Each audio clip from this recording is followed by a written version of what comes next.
बेटी और पिता ने मिलकर बनाया ससुराल वालों को मारने का प्लान। एक लड़की की शादी एक ऐसे परिवार में हुई जहां उसकी बिल्कुल नहीं बनती थी। बात बात पे लड़की का झगड़ा होता था।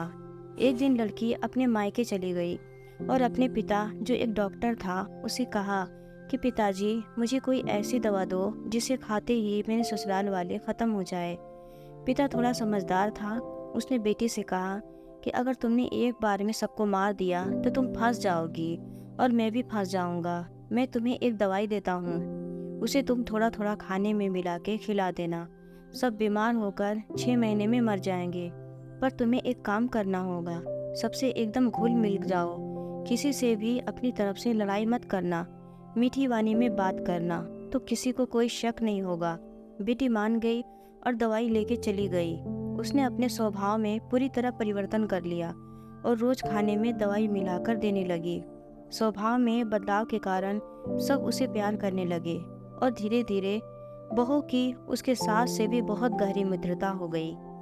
दोनों का एक दूसरे के बिना काम नहीं चलता था। पति पत्नी का भी रिश्ता अटूट हो गया। अब 6 महीने पूरे होने वाले थे और बहू को बहुत चिंता होने लगी। वो फिर अपने पिता के पास गई और बोली कि पिताजी मुझे उस दवाई को काटने वाली दवाई दीजिए, नहीं तो मेरा परिवार ख़त्म हो जाएगा। मेरा पति जो मुझे बहुत चाहता है वो भी मर जाएगा।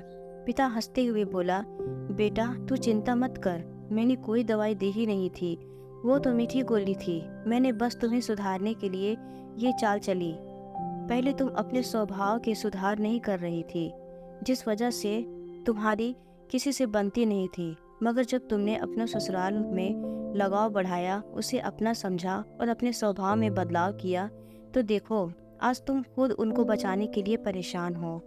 एक बात आप समझिए कि अगर कोई पसंद की चीज़ हमें मिल जाती है तो उसकी हम ज़्यादा दिन तक कदर नहीं कर पाते। इसलिए जो मिल गया उसे अपनी पसंद बना लो, ज़िंदगी खुशनुमा हो जाएगी, नहीं तो ज़िंदगी नरक हो जाएगी। दोस्तों, आशा करती हूँ छोटी सी कहानी आपको पसंद आई होगी। अगर कहानी पसंद आई हो तो वीडियो को लाइक शेयर कमेंट ज़रूर कीजिएगा। कहानी सुनने के लिए आपका बहुत बहुत धन्यवाद।